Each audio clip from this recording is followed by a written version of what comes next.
கொடுமையான விஷயம் என்ன அப்படின்னு பார்த்தோம்னாக்க, படித்த இளைஞர்கள் டாக்டர்லேருந்து இன்ஜினியர்லேருந்து இன்னும் என்னென்ன மேற்படிப்புகள்லாம் இருக்கோ எல்லாம் படித்த நபர்கள் தான் இந்த கள்ளக்குறிச்சி கள்ளச்சாராய சாவு சம்பந்தமாக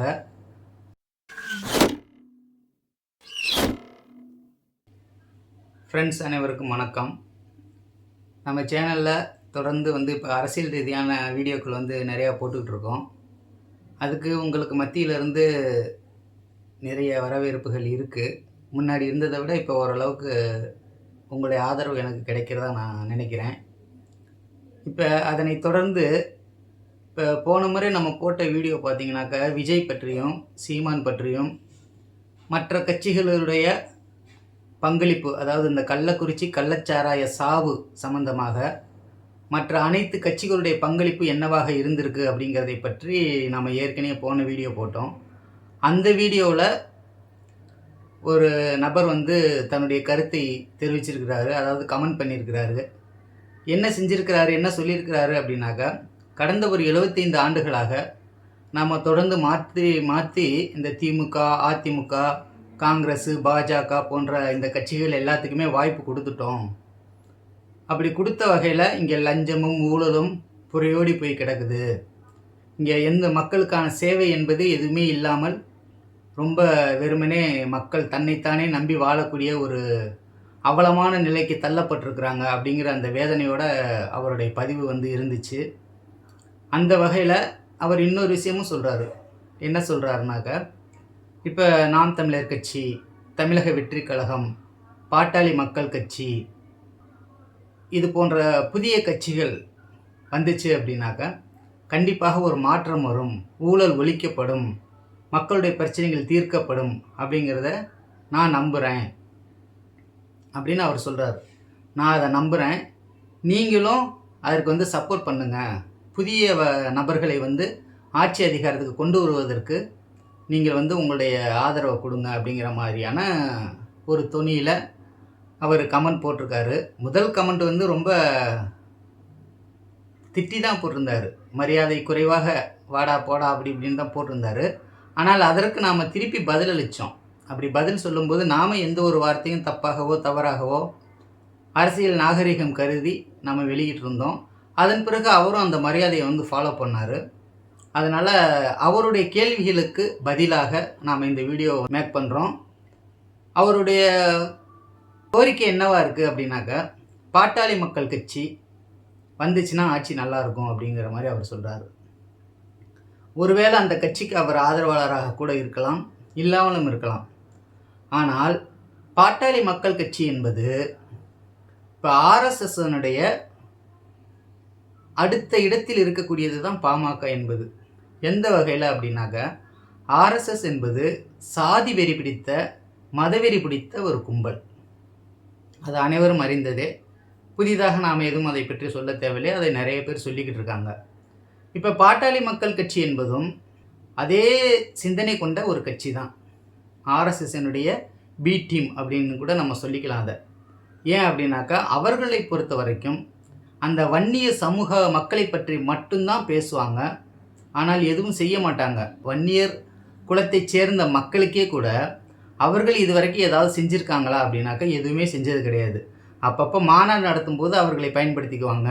அவங்களும் கோட்டரும் கோழி பிரியாணியும் கொடுத்து தான் அவர்களை வரவழைப்பார்களே தவிர அவர்களாகவே முன்வந்து வரக்கூடியவர்கள் மிகச்சிலர் மட்டும்தான். பெரும்பான்மை மக்கள் மற்றவர்களால் அழைத்து வரக்கூடியவர்கள் தான் அந்த கட்சியிலையும் இருக்காங்க.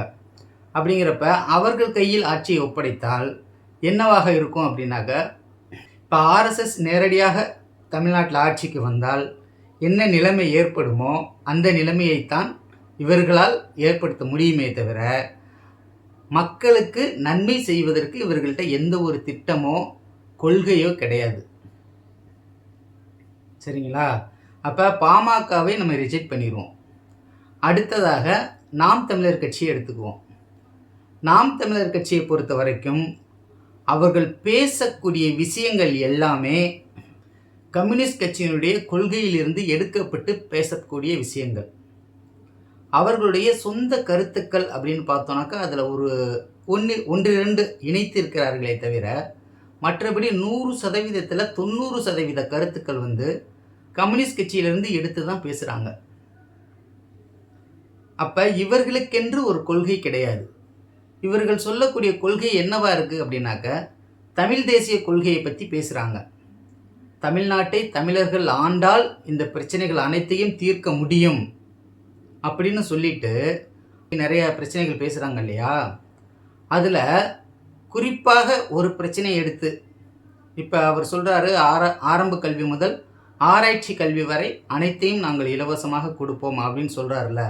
அந்த ஒரே ஒரு சப்ஜெக்டுக்குள்ளே மட்டும் நின்றுக்கிட்டு இதை எந்தெந்த வகையில் நீங்கள் அமுல்படுத்த போகிறீங்க, அதற்கான திட்டம் உங்களிடம் என்ன இருக்கிறது அப்படிங்கிற கேள்வியை முன் வச்சு அதை மட்டும் விவாதித்தாலே அவர்களால் பதில் சொல்ல முடியாது. ஏன் அப்படின்னா அவங்கள்ட்ட அப்படி ஒரு திட்டமே கிடையாது. வெறும் வாய் பேச்சு மட்டும்தான் இருக்கே தவிர திட்டமாக அறிக்கையாக அவங்கள்ட்ட எதுவுமே இல்லை. கொள்கை அறிக்கை கூட அவங்க இன்னைக்கு வரைக்கும் வெளியிடாமல் அவர்களுக்குள்ளேயே வச்சுருக்காங்க. கொள்கை அறிக்கைன்னு ஒன்று எழுதியிருக்காங்க, ஆனால் அதை மக்கள் மத்தியில் வந்து கொண்டு வரலை. அவர்களே அவர்களுக்குள்ளே வச்சுக்கிட்டாங்க, அவ்வளோதான். ஏன் அப்படின்னாக்கா அது மக்கள் மத்தியில் அந்த கொள்கை அறிக்கையை கொண்டு வந்து அதன் மூலமாக பிரச்சாரம் செய்தால் அது ஆர்எஸ்எஸ் பிஜேபி போன்ற அந்த பிரிவினைவாத கருத்துக்களை கொண்டதாகத்தான் அவர்களுடைய அறிக்கை இருப்பதாக நமக்கு தெரியுது. அப்படிங்கும் பொழுது நாம் அவர்களை அங்கீகரிக்க முடியுமா அப்படின்னா அவர்களை அங்கீகரிக்க முடியாது. இது மட்டும் இல்லாமல் இன்னைக்கு விக்கிரவாண்டி இடைத்தேர்தலில் சீமானுடைய பேச்சு என்பது அப்படியே பயங்கரமாக இருக்குது. என்ன பேசுகிறோம் அப்படிங்கிறதே தெரியாமல் அவர் பாட்டுக்கு பேசுகிறார். இடையில பார்த்தோம்னாக்கா ஐயா ராமதாஸ் இருக்கிறாங்க, ஐயா எடப்பாடியார் இருக்கிறாங்க. இவர்களையெல்லாம் இவர் ஏன் இழுத்து போட்டு வச்சு பேசுகிறாரு அப்படிங்கிறது தெரியலை. இவருடைய அரசியலே பார்த்தீங்கன்னாக்கா ஒரு குழப்பமான அரசியல். இவர் தொடங்கும் பொழுது பெரியாரிடத்திலிருந்து தான் இவர் அரசியலை தொடங்கினார். அப்போ பெரியாரிசத்திலிருந்து தொடங்கி இன்று பெரியாரிசத்துக்கு எதிரான ஒரு கருத்தில் வந்து அவர் நிற்கிறார். இடையில் பல மாற்றங்கள். அதிமுகவுக்கு ஆதரவு கொடுத்தாரு, பிஜேபிக்கு ஆதரவு கொடுத்தாரு. கேட்டாக்கா காங்கிரஸை ஒழிப்பதற்காக நாங்கள் இவர்களுக்கு ஆதரவு கொடுக்குறோம் அப்படின்னு சொன்னார். சரி, அவர்களுக்குமே கூட உண்மையான விஷயங்களை பேசி ஓட்டு கேட்டாரா அப்படின்னாக்க அதுவும் இல்லை. வெறும் பொய்யா பேசி தான் ஓட்டு கேட்டார். வெறும் வாய் திறமையை மட்டும் வைத்துக்கொண்டு அவர்கள் கட்சி வந்து இயங்கிக்கிட்டு இருக்கு.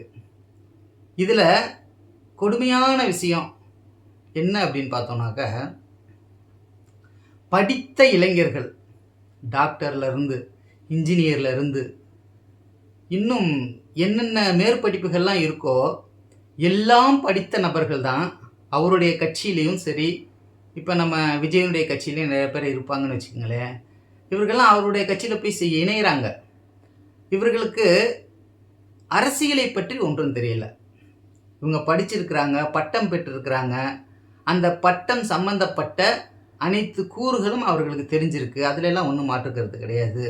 ஆனால் அரசியல் ரீதியாக ஒன்றும் தெரியாதவர்களாகத்தான் நாம் தமிழர் கட்சியில் இருக்கக்கூடிய நண்பர்கள் அனைவரும் இருக்காங்க. ஏன்னா அரசியல் தெரிந்திருந்தால் கண்டிப்பாக நாம் தமிழர் கட்சிக்கு பின்னாடி போயிருக்க மாட்டாங்க. இருந்தாலும் இருக்காங்க. அதனால் இவர்கள் கையில் ஆட்சிகளை ஒப்படைத்தால் எதுவும் செய்ய முடியாது. ஏன்னா இவர்கள் வந்து இவருடைய கொள்கைப்படி தமிழ் தேசிய கொள்கை அப்படின்னு வச்சாலே முதல் கோரிக்கையாக அவர்கள் என்ன வைக்க வேண்டும் என்றால் தனி நாடு வேண்டும், தமிழ்நாட்டை இந்திய ஒன்றியத்திலிருந்து பிரித்து கொடு அப்படின்னு சொல்லி ஏற்கனவே காஷ்மீரில் கேட்டாங்க பார்த்தீங்களா. அதை போல் ஒரு கோரிக்கையை முன்வைத்து இப்போ தெலுங்கானாவை பிரித்து கொடுன்னு அவங்க மாநிலமாக போயிட்டாங்க. ஆனால் காஷ்மீர் வந்து நாங்கள் எந்த நாட்டிலையும் சேரலை, நாங்கள் தனி நாடுன்னு சொல்லி அறிவிக்கணும்னு சொல்லிட்டு போராட்டம் பண்ணாங்க. முற்று முழுதுமாக அந்த மக்களை வந்து கொன்றொழிச்சிட்டாங்கன்னு வச்சுக்கோங்களேன். அதே போல் தமிழகத்தை பிரித்து தனிநாடாக கொடு அப்படின்னு முதல் கோரிக்கை வந்து உங்கள்கிட்ட இருந்தால் மட்டும்தான் நீங்கள் தமிழ் தேசியவாதியாகவே இருக்க முடியும். ஏன்னா ஈழத்தில் வந்து தனிநாடு கேட்டுத்தான் போராட்டம் நடந்ததே தவிர மாநில அந்தஸ்து கொடுத்து எங்களை வந்து ஆட்சியில் உட்கார வைங்கன்னு சொல்லலை. அவங்க நாங்களே எங்களையே ஆண்டுக்குவோம் அப்படிங்கிறத மட்டும் அவங்க சொல்லலை. சரிங்களா? எங்களுடைய பொருளாதாரத்தையே நாங்களே உற்பத்தி பண்ணி அதன் மூலமாக நாங்களே சரி பண்ணிக்குவோம். எதுலேயும் நீங்கள் தலையிடக்கூடாது. எங்கள் நாடு வந்து தனி நாடாக இருக்கணும்னு சொல்லி கோரிக்கை வைத்து போராடியவர் தான் தலைவர் பிரபாகரன் அப்படிங்கிறது எல்லாருக்கும் தெரிஞ்ச விஷயம். அப்படிங்கிறப்ப அப்படி ஒரு கோரிக்கையை நாம் தமிழர் கட்சி வச்சிருந்தால், அதை நோக்கிய பயணத்தில் அவர்கள் இருந்தால், தொடக்கத்தில் அப்படித்தான் இளைஞர்களை உள்ளே கொண்டு வந்தாங்க. தனிநாடு கோரிக்கையெல்லாம் முன் வச்சு தான் இளைஞர்களை உள்ளே கொண்டு வந்தாங்க. ஆனால் உள்ளே கொண்டு வந்ததுக்கு பிறகு தொடர்ச்சியாக மக்கள் மத்தியில் இவருடைய பிரச்சாரம் எடுபடாத காரணத்தினால இவர்கள் என்ன பண்ணிட்டாங்கனாக்கா, பெரியார்லேருந்து அண்ணாலேருந்து கலைஞர்லேருந்து ஸ்டாலின் வரைக்குமான இந்த கூட்டத்தை ஒழித்தால் மட்டும்தான் நாம் வளர முடியும், அதுவரை வளர முடியாதுங்கிற முடிவுக்கு வந்து அவர் போயிட்டார். அதனால் என்ன செய்கிறாருனாக்க, திமுகவை ஒழிப்பதையே தன்னுடைய முதன்மை கருத்தாக வைத்துக்கொண்டு மக்கள் மத்தியில் பிரச்சாரம் பண்ணுறாரு. எவ்வளோ முடியுமோ அவ்வளோ வந்து அவர்களை கேலியாக பேசுவது, கிண்டலாக பேசுவது, என்னென்ன வகையிலெல்லாம் அவர்களை வீழ்த்துவதற்கான வாய்ப்புகள் கிடைக்குதோ அதையெல்லாம் பயன்படுத்தி ஒரு புறம் இவர் செஞ்சுக்கிட்டு இருக்காரு. அப்போ இவருடைய கோரிக்கை என்பதே தப்பான கோரிக்கையாக இருக்குது. இப்போ இவர் கையில் ஆட்சி அதிகாரத்தை ஒப்படைத்தால் ஒரு குழப்பமான ஆட்சி முறை தான் இருக்கும், ஒரு தெளிவான ஆட்சி முறை இருக்காது.